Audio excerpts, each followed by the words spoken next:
जेव्हा तुम्ही काय भेटेल, कधी भेटेल आणि कसं भेटेल हा विचार साईडला ठेवून तुम्हाला जे हवं आहे ते फक्त मागायला शिकता ना, तेव्हा त्या सगळ्या गोष्टी ऑटोमॅटिकली पूर्ण होत असतात. सो आजचा हा जो व्हिडिओ आहे ना, हा खूप खास होणार आहे.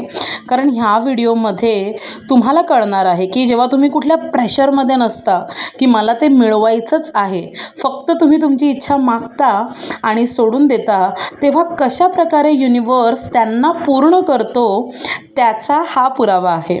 आणि ही गोष्ट आहे माझ्या लहानपणाची. सो नक्की हा व्हिडिओ पूर्ण बघा.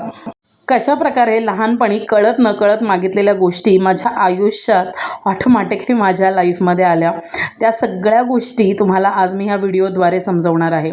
सो जेव्हा आपण कसलंही प्रेशर न ठेवता युनिवर्सकडे मागायला शिकतो, जे हवं आहे त्याच्याकडे लक्ष न देता आपण फक्त आपलं आयुष्य जगायला सुरुवात करतो, तेव्हा ते मॅनिफेस्टेशन्स ऑटोमॅटिकली योग्य वेळ आल्यावरती कसं युनिवर्स आपल्याला पूर्ण करून देतो त्याचा हा पुरावा आहे. सो फक्त तुम्ही मागा, कारण तुम्ही जे मागाल ते तुम्हाला दिलं जाईल. फक्त तुमचा विश्वास असायला हवा. हे ना, शाळेच्या रस्त्यात जाताना हे जाम आहेत, तुम्हाला जर माहिती असतील, याची खूप अनेक झाडं असतात सगळीकडेच. सो एक झाड लागायचं नेहमी आणि मला असंच वाटायचं की काश आपलं पण एक असं झाड असावं. आणि जेन्युअनली इथे ते झाड आहे आणि ह्याची फळं इतकी गोड असतात ना, कारण इथे कातळ आहे ना. सो कातळ असल्यामुळे इकडची फळं ना खूपच गोड असतात. ही आमची नारळाची झाडं, हे सदाफुलीचं झाड. सो लहानपणी आम्ही जिथे खेळायला जायचो ना, तिथे एक सदाफुलीचं झाड असायचं आणि त्या झाडावरती ना लागलेली फुलं काढण्यासाठी आम्हा मैत्रिणींमध्ये कॉम्पिटिशन लागायचं. आम्ही वरती चढून वगैरे, कारण खूप जुनं झाड होतं ते. आणि बघा ना तुम्ही, इथे ते सुद्धा झाड आहे. जास्वंद तर विचारूच नका, गुलाब पण विचारूच नका. काजूचं मला अट्रॅक्शन होतं आणि कलमांचं अट्रॅक्शन होतं. असं वाटायचं की रे आपलं पण एक फणसाचं झाड असावं. तर इथे अनेक फणसाची झाडं आहेत, काजूची झाडं आहेत, अनेक नारळं लागलेली आहेत. आणि लहानपणी ना आम्ही पप्पांच्या गावाला जेव्हा जायचो संगमेश्वरला, शृंगारपूरमध्ये, तेव्हा एकच पूर्ण गावामध्ये झाड होतं कलमाचं. आणि त्या झाडाला ना छान छान फळं लागायची, आंबे लागायचे मोठे मोठे. आणि त्याने ना दंड ठेवला होता त्या झाडाला हात लावला तर नेहमी असं वाटायचं की वाव, किती छान आहे ना हे कलमाचं झाड. आणि बघा किती कलमाची झाडं आहेत आता आमची. छोटी बेबी आहेत, पण आता ते ग्रो होत आहेत आणि 4-4, 5-5 आंबे देत आहेत आता सध्या. आणि हेच ते जामचं झाड. तुम्ही बघू शकता, जी स्वप्न लहानपणी पाहिली होती ना, ते सगळे ऑटोमॅटिकली पूर्ण झालेली आहेत आणि आपल्याला कळतही नसतं. आणि तुम्हाला मी दाखवू शकते, बघा हे फळ किती गोड आहे, किती किती किती गोड आहे आणि किती क्यूट आहे. I just love my place. मला मातीत राहायला, मला ताजी ताजी फळं खायला फार आवडतात आणि इतकी गोड आहेत ना की काय सांगू तुम्हाला. आणि इथे कढीपत्त्याचं झाडसुद्धा आहे. त्याचंसुद्धा लहानपणी खूप एक क्रेज असायचं. माझ्या मैत्रिणीच्या घरी आवळ्याचं झाड होतं, तर तिला बघून असं वाटायचं की वाव, ही किती लकी आहे. आणि ती आम्हाला 4-4, 5-5 आवळे द्यायचे. आता आमचं हे स्वतःचंच पूर्ण झाड आहे आणि पूर्ण झाड भरलेलं असतं जेव्हा ह्याचा सीझन असतो. आम्ही जेव्हा येतो ना आता दिवाळीमध्ये, तेव्हा हे पूर्ण झाड भरलेलं असतं. आणि चाफा हा माझा favourite favourite favourite favourite flower. आणि यू वोंट बिलीव्ह, आता बाबांनी फुलं काढली आहेत, पण हे चाफ्याचं झाडसुद्धा 10-12 फुलं आम्हाला देतं.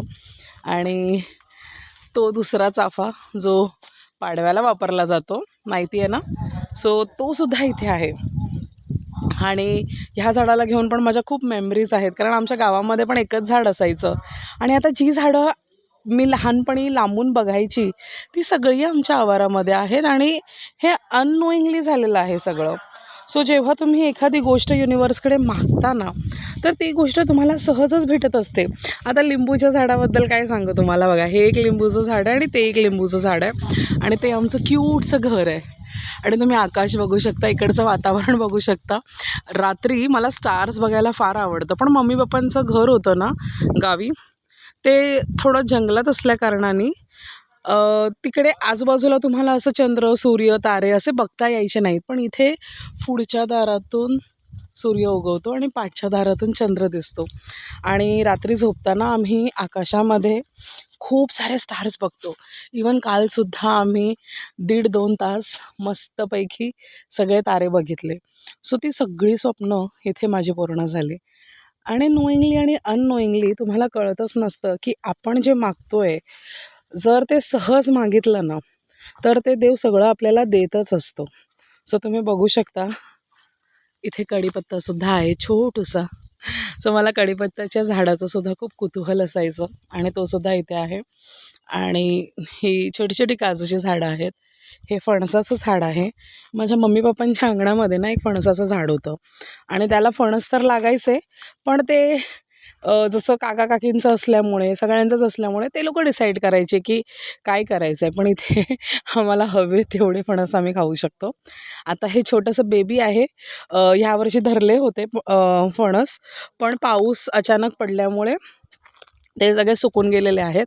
आणि आता येणाऱ्या वर्षी हे माझं क्यूटचं झाड, कारण मी माझ्या झाडांना खूप प्रेम देते. जेव्हा आपण आपल्या झाडांशी बोलतो, त्यांना प्रेम देतो, तेव्हा ते आपल्यावरती भरभरून प्रेम करतात. सो हे माझं क्यूटचं झाड ना पुढच्या वर्षी आम्हाला खूप सारे फणस देणार आहे. सो सांगण्याचा मुद्दा फक्त एवढाच की जेव्हा तुम्हाला काय हवं आहे हे तुम्ही मनात ठेवून तुमच्या आयुष्यात पुढे जात असताना, तेव्हा परमेश्वर तुम्हाला त्या सगळ्या गोष्टी तुमच्या आयुष्यात देत असतो. सो कधीच हा विचार स्टॉप नका करू की तुम्हाला काय हवं आहे, काय नको आहे. जे हवं आहे ना त्याचा विचार करा. कोणाचा वाईट विचार करू नका. कोणाला काय भेटलं आहे हा विचार करू नका. तुम्हाला काय हवं आहे ह्याच्यावरती लक्ष द्या. कारण इकडची एक एक मेमरी, म्हणजे माझे एक फ्रेंड होते, त्यांनी सांगितलं होतं की त्यांच्या दारात आहे ना खूप गुलाबाची झाडं आहेत आणि खूप मस्त वाटतं. मग मी विचार करायचे की मुंबईला कसं पॉसिबल होईल हे सगळं. पण आता आमच्या घरात 6 गुलाबाची झाडं आहेत आणि रोज त्याला गुलाबं येतात. जी फुलं मी लहानपणी पाहिली होती आणि ज्यांच्यासाठी मला खूप टेम्पटिंग व्हायचं, ती सगळी फुलं आमच्या ह्या आवारात तुम्हाला भेटतील. आणि इतकं सहज झालं ना हे सगळं.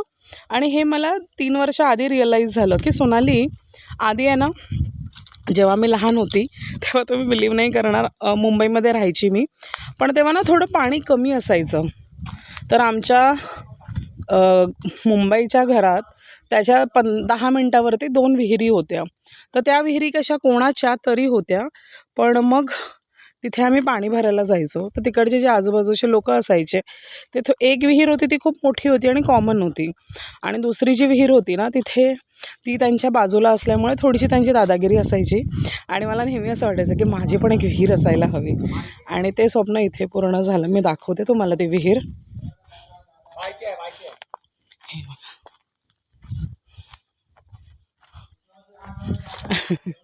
ही आहे आमची क्यूटशी विहीर. दिसणार नाही इथे आता.